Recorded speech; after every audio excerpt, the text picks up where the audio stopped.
las preguntas que nos hicimos, que a veces uno escucha y dice, yo tengo que confiar en un psicólogo que va a un psicólogo, pero entonces está más loco que yo, ¿no? Eso lo escuchamos por ahí y tenemos que aclarar algo que es muy importante para eso, ¿no? ¿Quién quiere aclararlo?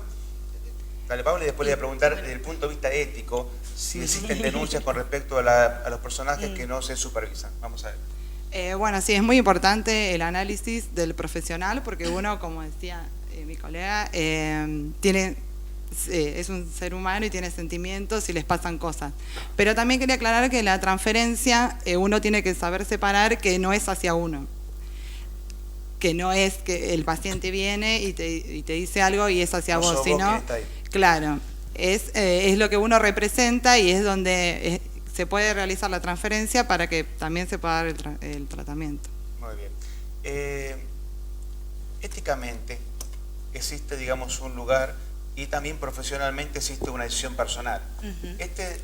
Lo que llamamos la supervisión, ¿sí? ¿Cómo se ve desde el punto de vista del colegio? ¿Existe alguna norma, existe alguna opción o solamente es un buen deseo, una buena expresión de deseo que cada uno tenga su supervisión? No. Aclaremos que supervisión no es la terapia del psicoanalista, sino es el hecho de cómo trabaja uno en la mirada de otro analista sus propios casos, ¿no? Sí. Vos preguntabas si existen denuncias. No, la verdad no, por lo menos no en nuestro distrito. Es difícil que el paciente lo sepa. O sea, por parte del paciente es difícil. Y un profesional que denunciaría a su propio colega, ya estaríamos en otro ámbito, ¿no? Es difícil, pero bueno, hay que recordar, ¿no? Esto que decía recién Susana, supervisión, propio análisis y propia formación son los tres puntales de nuestra profesión, ¿no? O sea, es obligatorio. Es obligatorio. Sí, entonces cada uno saber si uno tiene la máquina bien desarrollada o si uno está usando una máquina que está a punto de fundirse, ¿no? Exactamente, sí. Porque tampoco le sirve al paciente, obviamente. Sí. Tiene que ver, bueno, con esto que vos decías, lo ético. Sí. Muy bien. Vamos a una nueva pausa, luego la misma tenemos más preguntas. Tenemos el informe que Guillermo Amar nos ha preparado sobre la realidad de la psicología acá en Argentina y como siempre el cuento final y mucho más para hablar en Psicologiando hoy, ¿qué es ser psicólogo? No se vayan, ya volvemos.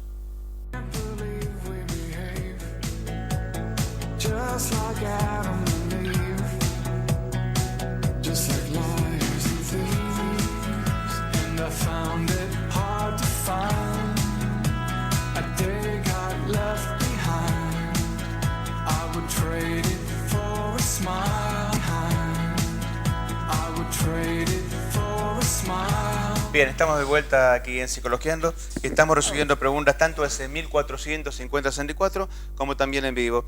Acá nos pregunta Pablo de Moreno, Centro, si los psicólogos se dan cuenta cuando el paciente les miente en terapia. Bueno, acá pregunta. Sí. La respuesta que yo diría, por lo menos en mi caso, sí, me doy cuenta y es importante justamente que el otro no se dé cuenta que yo me dé cuenta, pero esto es un caso particular. No sé ustedes qué opinan con respecto. Sí, totalmente. Totalmente, y tiene que ver con lo que se llama, construcciones analíticas. Hay cosas que no enganchan. Sí, uno se da cuenta. Sí. Y trabajo con adictos, digo, bueno, son los profesionales de la mentira, y en realidad sí, siempre tenemos que estar dudando, pero diríamos, es que el paciente no se da cuenta que se está mintiendo. ¿Cómo lo abordan ustedes? ¿Le dicen, me estás mintiendo? ¿Lo enfrentan directamente? Depende de la circunstancia. Le mostrás diferencias, le mostrás cuestiones contradictorias. Realmente nunca sirve decirle a alguien lo que vos pensás, sino que él pueda descubrir qué le está pasando. O sea, aparte se va edificando sobre una verdad, no sobre una mentira. Claro, ahí está. ¿no? Es bueno que el paciente lo sepa eso, pero a veces el paciente tiene ciertos espacios que no está dispuesto a revelar. Por eso lo bueno es acompañarlo en la confianza y en la medida de lo que decíamos hoy, ¿no? En la medida que esa transferencia se establece, uno sabe que lo que está haciendo justamente es ayudarse a sí mismo y si una mentira no ayuda. Pero a veces la mentira son reveladoras de verdades, porque uno mismo vive esa mentira. Entonces lo que tenemos que acompañar es justamente, como decía, en las intervenciones, que él mismo se dé cuenta cuando se está chocando en sus propias creencias que tiene tan establecidas como verdades reveladas, ¿no? Y lo revelador, y lo revelador que tuvo Freud del acto fallido, sí, que yo creo que es la revelación donde el paciente puede mentir, pero no tiene mucho tiempo para sostener la mentira. Entonces, en algún momento algo tiene un desorden que aparece un fallido. Y ahí es uno cuando tiene que interpretar. Súper indicador. ¿Sí? Por eso quería agregar esto. Hoy inicialmente la primera pregunta que yo hice fue en función del código de confidencialidad, para darle a la audiencia las herramientas de poder identificar justamente al psicólogo. Como planteabas recién, en esa confianza que se va generando es la posibilidad de ir liberando esas verdades que hay que descubrirlas. Ana de Paso del Rey estudia psicología y pregunta si existe una técnica para no absorber los problemas de los pacientes y que eso afecte al analista. Bueno, es lo que hablamos hoy, la supervisión, la propia terapia, ¿no? Y de qué maneras uno... Ahora, absorber, uno no es una esponja, pero tampoco uno de madera, con lo cual, digamos, siempre hay un punto de equilibrio donde uno tiene una afectación, ¿no? Somos seres afectados y a la medida que estamos cruzados por los afectos, obviamente parte de eso es lo que también trabajamos, ¿no? Bueno, dependerá de terapia de cada quien, ¿no? Señora de Paso del Rey, no quiso dar el nombre, bueno, me estoy tratando con un psiquiatra porque hace un año se mató mi hijo y quisiera saber cuánto tiempo es necesario para superar la mayor depresión. Acá, y abro la puerta para el otro tema, ¿no? Psiquiatría y psicología, cómo se relacionan y demás, ¿no? Bueno, no sé si alguien quiere tomar la pauta, la palabra.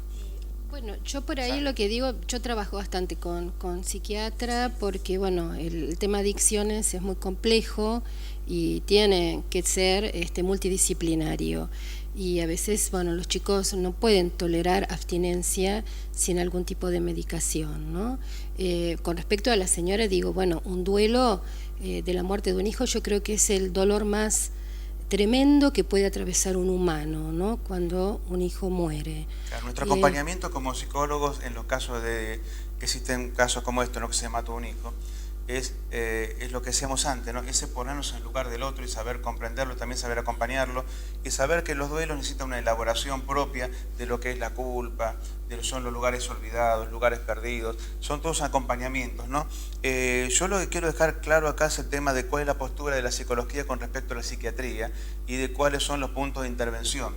Porque muchos pacientes dicen, yo estoy podrido de estar empastillado y yo quiero dar un punto, una libertad de esto. Y entonces, ¿en dónde está el punto en donde el psicólogo acompaña y dónde está el punto donde el psiquiatra no? El punto de vista de la elaboración de los propios duelos. Porque si elaborar un duelo es empastillarlo, obviamente ahí tenemos un conflicto, ¿no? Entonces, tenemos que buscar cuál es el punto de equilibrio en donde nos ubicamos entre psiquiatría y psicología. Yo creo que una de las cosas fundamentales es que la medicación va a tapar siempre. O sea, uno va al psicólogo para poder hablar y poder sacar lo que le pasa y lo que siente. Pero hay casos en que es necesario bajar un poco y la angustia, la ansiedad. Entonces, bueno, por eso los equipos tienen que ser interdisciplinarios para poder hacer una interconsulta. Bueno, yo trabajo en consultorios externos y me han tocado casos que era necesario que tome alguna medicación porque había mucha angustia, porque en duelos uno siempre va a estar triste, va a estar mal, pero bueno, depende cómo vino uno preparado, es como que después va a poder atravesarlo también. Depende mucho de la estructura de cada uno. Esa pregunta, justamente cuando me la hicieron, yo lo que respondí fue que no hay una guerra entre psiquiatría y psicología. Son complementarias. Y la mayoría de los psiquiatras hoy está abierto para saber que es parte de un proceso interdisciplinario, como bien decía Paula, en donde no tenemos una verdad absoluta y no existe una verdad revelada sobre quién es el dueño de la solución. Porque la solución no está ni en el psiquiatra, ni en la pastilla, ni en el psicólogo. Está en los propios recursos que la persona puede desarrollar. Y en el proceso que se va a ir dando. Exactamente. Justamente por la acción de los profesionales. Sí, creo que hoy en día pensar en un profesional exclusivamente y descartar la interdisciplina es imposible. Es imposible. Sí, totalmente. Es cuestión de acompañar los procesos, ¿no? Es acompañar los procesos, totalmente. Perfecto. Sí. Tenemos, como siempre, un informe, a partir de los cuales tenemos también más información para aumentar esto que estamos trabajando hoy. Para ello, como siempre, tenemos a Guillermo Amaro, quien nos da su parte de investigación a partir de la siguiente informe.